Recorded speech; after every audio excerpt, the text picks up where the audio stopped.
Much like my apartment security deposit, I'm surprised I don't not have this. Everybody knows the Wii for being red and black, and especially the Wii Mini. This is the third iteration of the Wii, and it was released in 2012 exclusively in Canada, and then came over here in 2013. I believe many people kind of theorize that it was exclusive to Canada mainly because, certain areas in the world are just kind of used as test areas. Some countries, you hear like, oh, this company released an app and kind of did a test run to see just like how it's how it's received in a certain country, and then we don't get it here either never, or we don't get it until like like months or years down the line. I mainly see that happen with smartphone apps. I remember like Sega did the Sonic Runners game on the App Store, and that was exclusive to a couple countries for a while.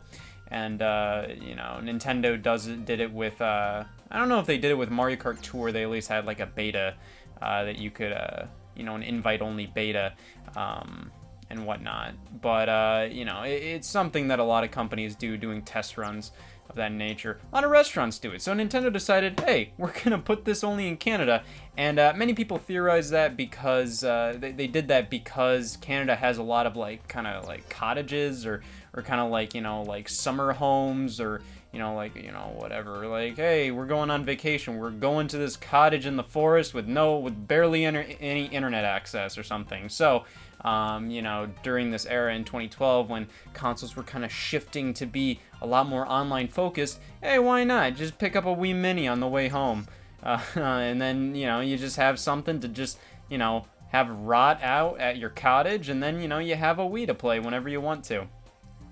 This was $99 here in North America, which wasn't like crazy cheaper than like the Wii was prior to this coming out. This is like one of the strangest like redesigns of a console because it felt like they did so much to cut the costs, but $100 is pretty cheap for a console. But this was the Wii in 2012. Everybody pretty much already had a Wii, and at this point the Wii was already about $150. So cutting $50 off of that, I just feel like at that point you're kind of cutting a big chunk of this console out of the package, and just to make it under $100 when you could get the much better version for $150. But I don't know. But this came out around the same time as the Wii U in 2012, only in Canada, and then a year later we got it in 2013 for $100, and with the North American release, we got Mario Kart Wii included for free. So, overall, better deal. I don't think this did necessarily well. I think by 2013, everybody who wanted a Wii already had a Wii, and at this point, for casual gaming, smartphones, tablets, all of that, we're definitely taking over for kind of that casual crowd. So, like I said, if they wanted a Wii, they already had a Wii. If they wanted casual gaming, they were just gonna they were just gonna get an iPad or an iPhone or something like that. So this one, I don't necessarily think this sold that crazy well. But in 2013, that was around the time that I really started taking collecting a lot more seriously, kind of being like, oh, I want to get that, and I want to get that, and I want to get that.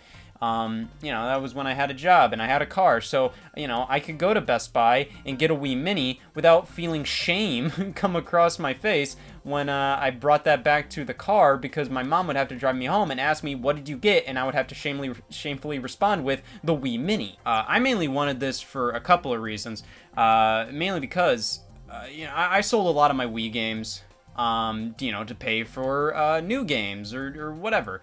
And one of those games that I sold was Mario Kart Wii. Pretty much something that I did was, if I had a game that could kind of mimic the other game, then I would just sell the other game. So, I had Mario Kart 7 on the 3DS, so I thought, okay, well, I can just sell Mario Kart Wii.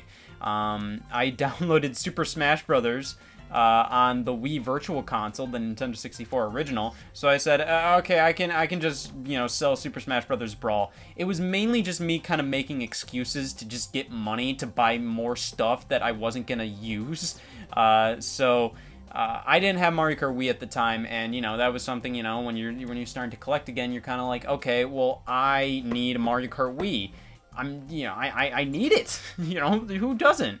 So that game never really dropped in price. I think the most it ever dropped was about $10, and even then, I think that was just the MSRP for it, because for $50 you got the game plus the Wii wheel. So they released the game without the Wii wheel, and that version was around $40. So okay, this bundle is $100. Mario Kart Wii was $40. You get a Wii remote and a nunchuck. A Wii remote was about $40 and a nunchuck was about $20. So overall, when you add it up, you're basically getting the Wii Mini console for free. So not a bad price, but in 2013, not many people cared about doing the math at that point. The PS4 and Xbox One were coming out at this point. So I think most people didn't really take, how much this was a pretty good deal into consideration. I think to really I think if they wanted to really sell how much of a deal this was, or just kind of offer this as a massive as just this massive oh shoot, you could just get the new consoles for triple, quadruple the price, or you could just get the Wii Mini. I think $70, $80 would have been oh my god, we need to get that, we'd be stupid not to get it. I think $100, it was already close enough to what the Wii was priced at originally. And like I said, they stripped out a lot of features from this console to kind of get it down to that price. So I think possibly, not including Mario Kart Wii would have helped out, or I don't know. But as I said, they stripped out features, so I think they kind of needed to include a game, because this console does not include any internet access. You can't even buy accessories to access the internet. The Wii had kind of a USB Ethernet adapter, and you can't even use that with it. It's just the internet is just not possible on this thing, which I think is ridiculous. At the very least, have the option where you can plug in the Ethernet adapter if you want to access the internet. But mainly, the main thing is no Wi-Fi, no internet support in general, none of that. I believe no SD card, support. I think they got rid of a USB port. There's no GameCube support, which this was a feature that was already gone from, Wii's at this time.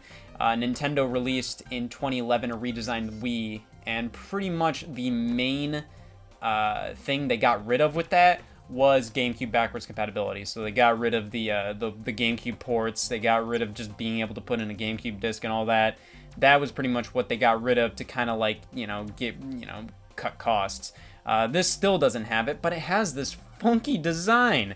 I like this design. It's kind of fun. I do very much like the red and black color combo. And this was also one of the only ways in North America that you could get a red Wii remote. The only other way, I believe, was via the Mario 25th Anniversary Edition Wii. But in Japan, I believe the red Wii remotes were sold separately. And you also got a red nunchuck, so, it all added up pretty much.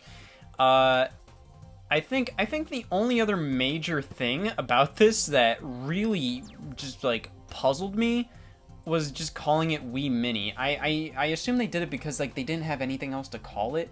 Maybe Wii Lite, I think, would have been possibly a decent name, but calling it Wii Mini implies that this is wow, this is a much smaller version of the Wii.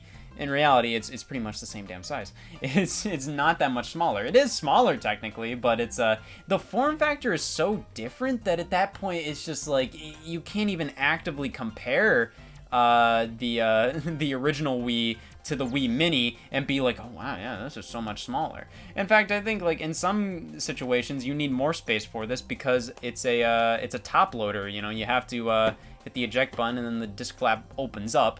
So it's just with the original Wii, you wouldn't have to take into account, how much overhead space you would need to insert the disc, because you just, insert the disc just putting it in.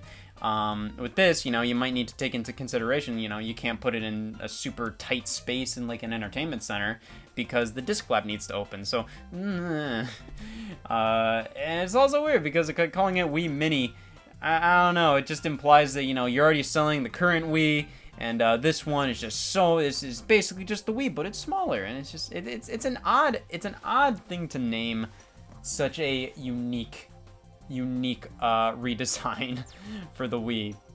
But yeah, as you can see there, the Wii Mini console does not connect to the internet, and they tend to try to distract you with the fun images of Mario and Luigi having fun with the Wii. They have it on this side too. The Wii Mini, Wii Mini, Wii Mini. Yeah, this is a definitely no frills kind of console release here. But as we can see, it comes with a Wii Mini console, a Wii Remote Plus, so it's, you know, an actual, you know, like an updated Wii Remote, so that's nice. Wii Remote jacket, nunchuck, sensor bar, Wii AC adapter, AV cable, Mario Kart Wii game disc. So you get quite a lot here. It's interesting that they include Opera software on there. I'm gonna have to double check, but you know, I assume, you know, Opera had a bit more to do with the Wii than, you know, internet access and whatnot. But, you know, when I hear Opera software, I immediately think of the internet browser on the Wii, because, you know, that's powered by Opera. So it's interesting that that's still there, that they still had something to do with probably the Wii OS. But yes, let's see what we have in store here. So this is the Wii Mini console. It's just as useless as I ever thought it would be. So I think this is like a really interesting just console design, just because like it feels very classic. You know, it's something where it's just like you know, it opens up like that. It does feel very nice. I like you know, it has like this very nice matte kind of finish. You know, kind of a bit of a rough little texture there. And then only one USB port. And then, you know, a fan, sensor bar, AV cable, power adapter. That's pretty much all you need. And then a sync button. That's it. I think one of the big issues with this, obviously, is the lack of internet access, as I've said. And I feel like that is very, very, very apparent based on the time this came out. In 2012, 2013, those streaming set-top boxes like the Apple TV, the Roku, all those were blowing up. People wanted those so badly. And because, you know, like Netflix and streaming apps were really taking over, people were starting to realize like, oh wow, you know, I could pay for cable, or I could just pay like $10 a month and I could just have everything I want right there. And people were using their Wiis so much at this time just for Netflix and streaming apps like that. And I just feel like it was such a missed opportunity for them to not make the Wii Mini internet compatible, where you could have it be like, hey, you know, like this is a $100 set-top box where you can, you know, play Wii games, you can download games, you can download virtual console games and whatnot, and you can also use it to watch Netflix, and at this point YouTube and Hulu were on the Wii. So it's just like, I just feel like this would have been a huge hit if they would just do something like that, but they didn't. They included Mario Kart Wii instead. And I will say the packaging is very nice, just like they have like, they do continue the red and black aesthetic and whatnot. Yes, there we have Mario Kart Wii in all of its glory. It's interesting since this is like a reprint, or like, you know, like a newer version of kind of like an older Wii game. You know, originally they would have kind of like this weird, like, you know, like 2-3 tone design, where, you know, they would have these colors, but they would be a little transparent, so you'd see like, you know, like that silver-ish look of a game disc behind them. But, you know, eventually they converted Wii games, or they transitioned Wii games into just having like full color disc art. So this is pretty much like the design that they had for Mario Kart Wii, but it's actually printed like an actual game disc. But of course, like, they designed it with like only a couple colors in mind, so it still does have that that very limited color palette going on. But it is like fully printed on there, which is interesting.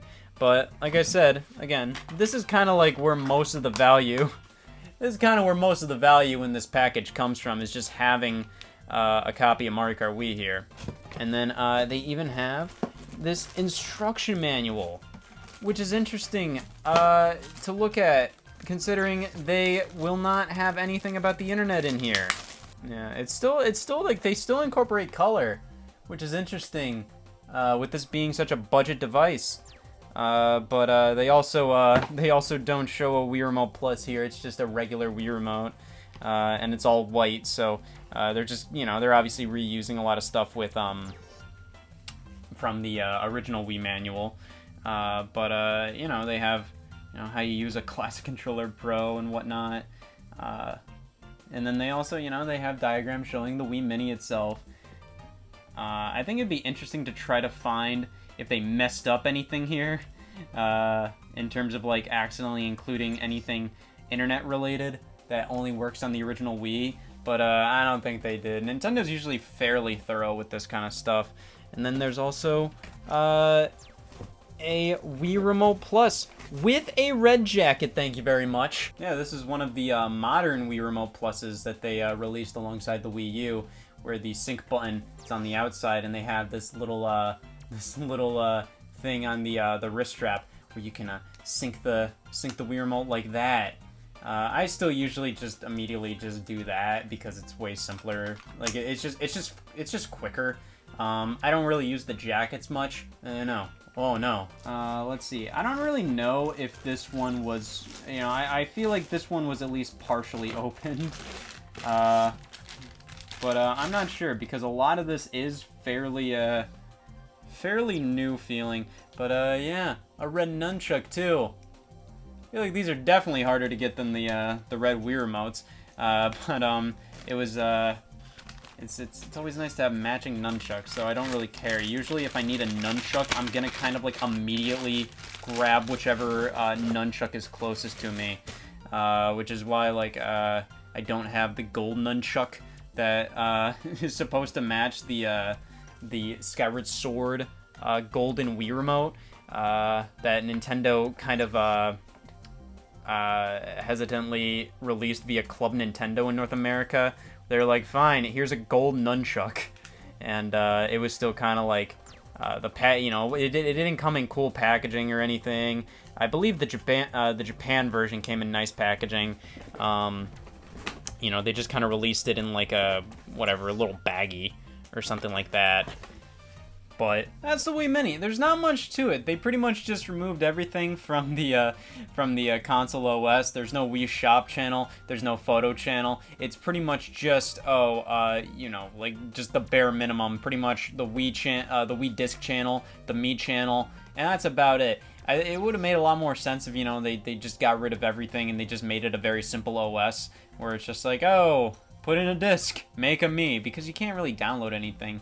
There are a couple of games where, you can download channels, like the Mario Kart channel or the Wii Fit channel. But with the Mario Kart channel, that's completely online dependent, pretty much. I mean, the entire reason why you'd want to use the Mario Kart channel is so then, you can, access the internet and, go online. But to be fair, I'm sure Nintendo didn't really want to do that because, that would kind of make some compatibility issues with the games that allowed you to download channels and whatnot. But yeah, it's just an odd release, and like I said, I feel like this is such a missed opportunity. If they included internet at the very least, this would have been, I feel like they could have marketed this as like a Nintendo streaming box where it's just like, hey, you want to play Netflix? There you go. Hey, you can get it for like $100, and you know what? It also comes with all these, Mario Kart Wii, and you can download virtual console games. That would have helped Nintendo like stand apart from the rest of the streaming boxes, where this is a smaller Wii.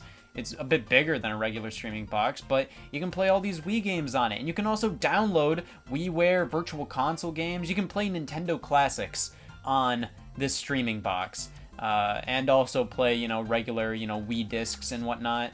You don't need GameCube support. I know people are like, oh, well, but GameCube support. But, I mean, at this point in 2013, I don't know. I don't know many casual people that are gonna be like, what? It doesn't include GameCube support? Like, anybody who really wanted GameCube support in their Wii already had a Wii that had GameCube support. So it's just like, it's whatever. But, I love the design of this. I think it looks just so fun. It's just an interesting thing because the Wii has such an iconic design. And this does something different with it. Instead of doing something, similar to that design, they were like, hey, let's just do something new. Let's do something specific to this. But in reality, it just kind of felt like a pointless redesign when they could have just kept selling the regular Wii that they were at that time, and it would have done just as well. In reality, this is a really cool piece of Nintendo history, but it's completely fucking worthless.